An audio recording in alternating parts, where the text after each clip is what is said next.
is the first generation Atari 2600, which was made in Hong Kong. Atari is shown as a Warner Brothers brand. It came in a box with the console, 2 joysticks, 2 paddles, all the wiring needed to power and hook up your game unit to any domestic television, and 1 basic game, which was Combat. My console had 6 switches, 3 on each side of where the game cassette would be plugged in.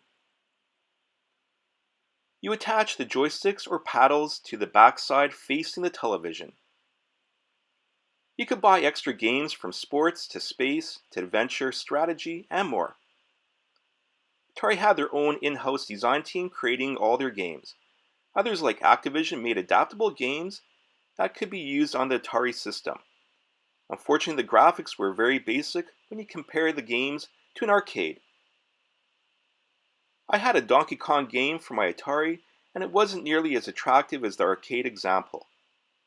The graphics were basic, and the audio was lacking too. There were others that stepped up in the competition like Nintendo, Sega, and more. This system was the first after the Pong system. I had many games. One that stood out for me was the Indy 500 game. It was one game that was pricey because it came with 2 extra paddles that didn't have a limit to turn left or right. The original paddle that came with Atari had a limit of turning left or right. One thing that added class to the system was the fake wood trim on the front of the system and having the logo on the right. The look was very futuristic at the time and guaranteed hours of fun. Tough situation at home if you only had one TV though.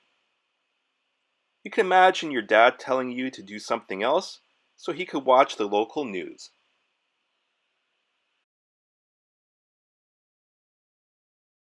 Please subscribe to my channel by clicking the link down below. You also may leave a comment and I will respond. Cheers.